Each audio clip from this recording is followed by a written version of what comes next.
എല്ലാ രാഷ്ട്രീയ പാർട്ടികളും ഉൾപ്പെട്ടതാണ്. കർമ്മസമിതിയിലുള്ള അംഗങ്ങൾക്ക് രാഷ്ട്രീയമുണ്ട്, പക്ഷേ കർമ്മസമിതിക്ക് രാഷ്ട്രീയമില്ല. ആര് പൂഴിത്തോട് കർമ്മസമിതിയുടെ പൊതുവായ ഒരു പോളിസി അപ്പോ തയ്യാറാക്കില്ല. ഗവൺമെന്റ് അത് അംഗീകരിക്കണം. അംഗീകരിച്ചിട്ട് നമ്മുടെ ബജറ്റിൽ വരുന്ന ബജറ്റ് മിക്കവാറും ഫെബ്രുവരിയിലെങ്കിലും ഉണ്ടാകുമെന്നാണ് നമ്മൾ മനസ്സിലാക്കേണ്ടത്. കാരണം ഏപ്രിലിൽ ഇലക്ഷൻ നടക്കണമെങ്കിൽ നമ്മളെ പൂഴിത്തോട് റോഡിനെ സ്ഥാനം പിടിക്കാൻ കഴിയണം, അതിൽ ഫണ്ട് ഉൾപ്പെടുത്താൻ കഴിയണം. അതിന് നമ്മൾക്ക് എന്തെല്ലാം ചെയ്യാൻ കഴിയും, അത് കൂട്ടായിട്ട് നമുക്ക് ആലോചിക്കേണ്ടതുണ്ട്. എങ്ങനെയൊക്കെയാണ്? നിങ്ങളൊക്കെ ചെറുപ്പക്കാരാണ്, ധാരാളം ചിന്തകളുള്ളവരാണ്, നല്ല മനസ്സിൽ തലച്ചോറ് വർക്ക് ചെയ്യേണ്ടവരാണ്. അതൊക്കെ നമുക്ക് ഉപയോഗപ്പെടുത്താൻ കഴിയണം. ഞങ്ങളൊക്കെ വയസ്സന്മാര്, ഞങ്ങളെന്ന് പറഞ്ഞാൽ ഞാൻ മാത്രമാണ് ഈ വയസ്സന്മാരുടെ അത്രയൊക്കെ തലയൊക്കെ ഉണ്ടാവുള്ളൂ എന്നാണ് പലപ്പോഴും പറയാറുള്ളത്. എന്നാൽ വയനാട് ചുരമാണോ? അല്ല, കോഴിക്കോട് ചുരമാണ്. വയനാട് ജില്ലയ്ക്ക് ഒരു ചുരവും ഇല്ല, നമുക്ക് ചുരം എന്ന് പറയുന്നതില്ല. പക്ഷെ നമ്മൾ ചുരം ഇറങ്ങിയിട്ട് വേണം എല്ലാ ജില്ലകളിലേക്കും എത്താനുള്ളത് എന്നുള്ളതാണ് നമ്മുടെ മുന്നിലുള്ള വസ്തുത. അവിടെ നമുക്ക് കാര്യക്ഷമമായി പ്രവർത്തിക്കാൻ, കാരണം സുലഭമായ യാത്രാ സൗകര്യം ഉറപ്പിക്കുന്നതിനാവശ്യമായ റോഡ് സൗകര്യം നമുക്കുണ്ടായേ തീരൂ. ഇതിൻ്റെ ഭാഗമായിട്ട് വിവിധ സമരങ്ങൾ ഇവിടെ നടക്കുകയുണ്ടായി. ഞങ്ങളൊക്കെ ലക്കിടി നിന്ന് അടിവാരം വരെ ഈ റോഡ് സൗകര്യത്തിന് വേണ്ടി ഞങ്ങൾ നടന്നിട്ടുണ്ട്. ടീച്ചർ ഇപ്പോൾ പറയുന്നത് ജനുവരി 26 വീണ്ടും നമുക്ക് നടക്കാം എന്ന്. ഞങ്ങളൊരു പ്രാവശ്യം ലക്കിടി മുതൽ അടിവാരം വരെ നടന്നതാണ് ഈ റോഡിൻ്റെ സമരവുമായിട്ട്. ഈ തൊട്ടടുത്ത ദിവസം 2 ദിവസം രാപകൽ സമരം നമ്മുടെ MLA-മാർ കോഴിക്കോട് സിവിൽ സ്റ്റേഷനിൽ ഇരിക്കുകയുണ്ടായി. ആ സമരത്തിലും പങ്കെടുത്തവരാണ് ഞങ്ങൾ ഓരോരുത്തരും. നമുക്കറിയാം, മണിക്കൂറുകളോളം ചുരത്തിൽ കുടുങ്ങിക്കിടന്ന്, ഞാനൊക്കെ ചുരത്തിന് താഴെയാണ് എൻ്റെ വീടൊക്കെ. പക്ഷെ ഞാനൊരു ജില്ലാ പഞ്ചായത്ത് പ്രസിഡന്റ് സ്ഥാനമേറ്റപ്പോൾ ആദ്യം എന്നോട് എൻ്റെ നാട്ടുകാർ ചോദിച്ചൊരു ചോദ്യമുണ്ട്. നിങ്ങൾ പ്രസിഡന്റായി തിരഞ്ഞെടുത്തു, നിങ്ങൾ ചാർജ് എടുത്തു, ആ ചുരത്തിന് എന്ത് വാഹനങ്ങളും ഒക്കെ ഈ ഭാഗങ്ങളിലേക്ക് കടന്നു പോകും. അതുകൊണ്ട് തന്നെ ചുരത്തിൻ്റെ ആ ഒരു തിക്കും തിരക്കും കുറയുകയും യാത്രാ സൗകര്യം ഉറപ്പുവരുത്തണം. ഇനി ഒരു ജീവൻ പോലും ഈ ഒരു സൗകര്യക്കുറവിൻ്റെ പേരിൽ പൊലിഞ്ഞു പോകാൻ പാടില്ല എന്ന് നമുക്ക് ഉറപ്പ് ഉണ്ടാവണം. അതിനുവേണ്ടി ഒറ്റക്കെട്ടായി നമുക്ക് മുന്നോട്ട് പോകാമെന്ന് മാത്രം പറഞ്ഞുകൊണ്ട് ഇവിടെ ഞങ്ങൾക്ക് തന്ന ഈ കരുതലിനും സ്നേഹത്തിനും ഈ സ്വീകരണത്തിനും ഇതിന് നേതൃത്വം നൽകിയ എല്ലാവരെയും ഏറെ സ്നേഹപൂർവ്വം അഭിനന്ദിച്ചുകൊണ്ട് എല്ലാവിധ ഭാവുകങ്ങളും നേർന്നുകൊണ്ട് ഈ പരിപാടി ഔപചാരികമായി ഉദ്ഘാടനം ചെയ്തതായി അറിയിച്ചുകൊണ്ട് നിർത്തുന്നു. നന്ദി, നമസ്കാരം. ഒരു കാര്യം കൂടി, ഏറെ പ്രിയപ്പെട്ട ശകുന്തള ടീച്ചർ, ഈ പരിപാടി ഉദ്ഘാടനം ചെയ്ത ഏറെ ആദരണീയ വയനാട് ജില്ലാ പഞ്ചായത്തിൻ്റെ പ്രസിഡന്റ് ശ്രീമതി ചന്ദ്രിക കൃഷ്ണൻ, വേദിയിലുള്ള പ്രതിനിധികൾ, വിവിധ രാഷ്ട്രീയ കക്ഷികളുടെ നേതാക്കന്മാർ, ഈ സമരത്തിനെ കഴിഞ്ഞ 1100 ദിവസങ്ങളായി ഏറ്റെടുത്ത സമരസമിതിയുടെ പ്രിയപ്പെട്ട നേതാക്കന്മാർ, പടിഞ്ഞാറത്തറയിലെ പ്രിയപ്പെട്ട സഹോദരി സഹോദരന്മാരെ, സുഹൃത്തുക്കളെ, ആദ്യമേ തന്നെ ബദൽ റോഡ് കർമ്മസമിതി സമരമുഖത്തിലേക്ക് ഇറങ്ങി അതിൻ്റെ പിന്നാലെ ഉണ്ടാവുക എന്ന് പറഞ്ഞാൽ അത് വലിയൊരു ശ്രമകരമായ ജോലിയാണ്. അതിൽ നമ്മുടെ സമൂഹത്തിലുള്ള വിവിധ ആളുകളെ ഒരു സമരം നടത്തുക എന്ന് പറയുമ്പോൾ, ഇടപെടലുകൾ നടത്തുക എന്ന് പറയുമ്പോൾ അവരെടുക്കുന്ന എഫേർട്ട് വളരെ വലുതാണ്. അതിന് ആ സമരസമിതിയുടെ മുഴുവൻ ആളുകളെയും അതിന് നേതൃത്വം കൊടുക്കുന്ന ടീച്ചർ അടക്കമുള്ള പ്രിയപ്പെട്ട സഹോദരി സഹോദരന്മാരെ എല്ലാവരെയും ഇവിടെ കൂടിയിരിക്കുന്ന മുഴുവൻ ആളുകളുടെയും പേരിലുള്ള അഭിനന്ദനങ്ങൾ അറിയിക്കുകയാണ്. നമുക്കറിയാം, ഇത് നമുക്കെല്ലാവർക്കും വേണ്ടിയിട്ടുള്ള ഒരു സമരമുഖത്താണ് നമ്മളുള്ളത്. പിറന്ന നാട്ടിൽ ആത്മാഭിമാനത്തോടെ ജീവിക്കുന്നതിന് വേണ്ടി, അല്ലെങ്കിൽ യാത്ര ചെയ്യുന്നതിന് വേണ്ടിയുള്ള ഒരു അവകാശത്തിന് വേണ്ടി ഉള്ള സമരമുഖത്താണ് നമ്മളുള്ളത്. പക്ഷെ ഇപ്പോൾ 1-2 വർഷങ്ങളായിട്ടുള്ള സ്ഥിതി അതല്ല. വളരെ വ്യത്യസ്തമായി എല്ലാ ദിവസങ്ങളിലും, പണ്ട് പകലാണ് ബ്ലോക്കെങ്കിൽ ഇപ്പോൾ പകലെന്നോ രാത്രിയെന്നോ വെളുപ്പെന്നോ ഉള്ള സമയമില്ല. മുഴുവൻ സമയങ്ങളും നമ്മുടെ ചുരത്തിൽ ബ്ലോക്ക് ഉണ്ടാകുന്ന ഒരു അവസ്ഥയാണ് ഇപ്പോഴുള്ളത്.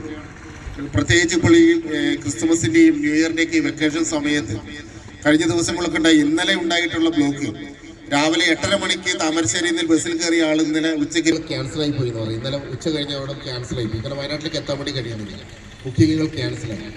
പറയാം, നമുക്ക് വയനാട് ലോക ടൂറിസം ഭൂപടത്തിൽ ഏഷ്യയിൽ നിന്നും ഏറ്റവും വേഗതയിൽ പടിഞ്ഞാറത്തറയിലേക്ക് വരുന്ന വഴി കൽപ്പറ്റ വിട്ട് കഴിഞ്ഞാൽ പടിഞ്ഞാറത്തറ ഒരു പെട്രോൾ പമ്പ് പോലും ഇല്ല. അല്ലേ, കൽപ്പറ്റയിലെ പെട്രോൾ പമ്പ് ഉണ്ടായി, പടിഞ്ഞാറത്തറയും ഇല്ലായിരുന്നു.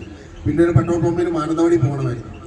ഇപ്പോൾ കൽപ്പറ്റയിൽ നമ്മൾ ഈ റൂട്ടിൽ പടിഞ്ഞാറത്തറ വരുമ്പോൾ ഇതിനിടയ്ക്ക് 4-5 പെട്രോൾ പമ്പുകളായി. ഇനി പുതിയത് 1-2 വരാൻ പോവുകയാണ്. അതായത് 20 കിലോമീറ്ററിനിടയിൽ എല്ലാ വീടുകളിലും വാഹനങ്ങളുണ്ട്. അതിനും അപ്പുറമെത്തി വീട്ടിൽ അച്ഛനൊരു വണ്ടി, അമ്മയ്ക്കൊരു വണ്ടി, മക്കൾ രണ്ടുപേരുടെ മക്കൾക്ക് ഓരോ വണ്ടി. ആ രീതിയിൽ വാഹനങ്ങൾ നമ്മുടെ നാടുകളിൽ പെരുകി.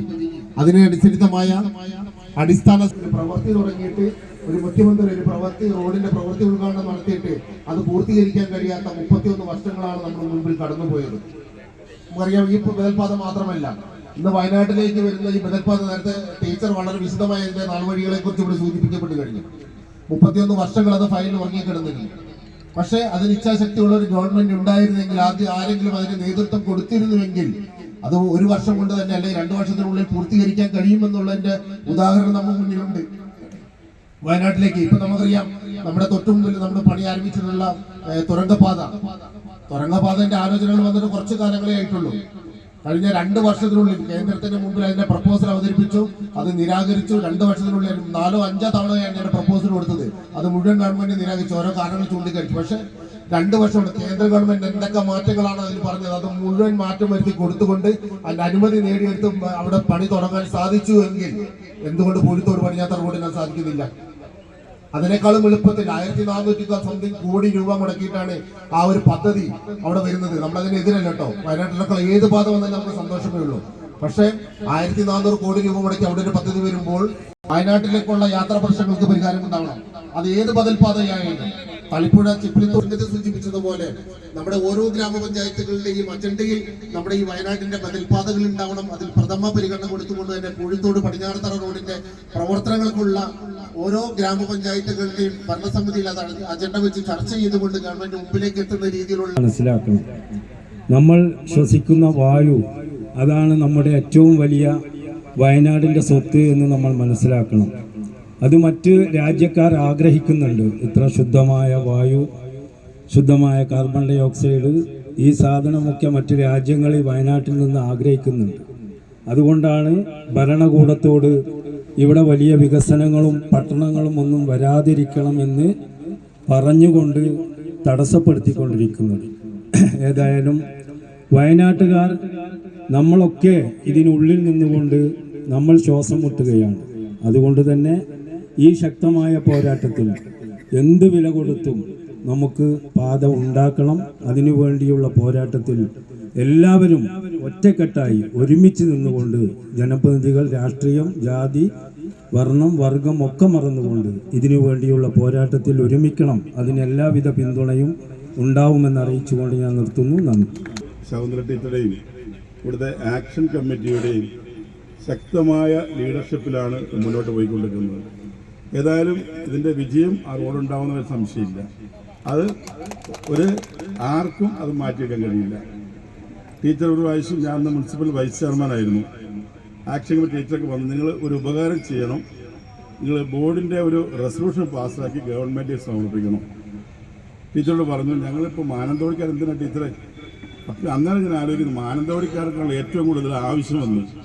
നമുക്ക് ചുരം ഇറങ്ങണമെങ്കിൽ ഏറ്റവും എളുപ്പമായ വഴി ഈ പടിഞ്ഞാറത്തറ പൂഴിത്തോട് റോഡാണ്. ഇതിൽ ആർക്കും സംശയമൊന്നുമില്ല, ഒരാൾക്ക് സംശയമില്ല, ഈ റോഡ് ഏറ്റവും ഗുണപ്രദമായിരിക്കുമെന്ന് ഞാൻ സംശയമില്ല. പക്ഷെ എന്തുകൊണ്ട് ലഭിക്കുന്നില്ല എന്നുള്ളത് മാത്രം മനസ്സിലാകുന്നത്. പഞ്ചായത്തിന്റെ മെമ്പർമാർ, പ്രിയമുള്ള ജനാധിപത്യ വിശ്വാസികളെ, പ്രിയമുള്ള രാഷ്ട്രീയ, സാമൂഹ്യ, സാംസ്കാരിക രംഗത്തെ പ്രമുഖരെ, പ്രിയപ്പെട്ടവരെ, നമ്മുടെ ഈ ഒരു പടിഞ്ഞാറത്തറ പൂഴിത്തോട് റോഡിനെ കുറിച്ച് നമ്മൾ കേട്ടപ്പോൾ നമ്മുടെ ഒരു ലീഡർ തുടങ്ങി വെച്ച പദ്ധതിക്ക് ഇതുവരെ രൂപം കൊടുത്ത് പൂർത്തീകരിക്കാൻ സാധിച്ചു.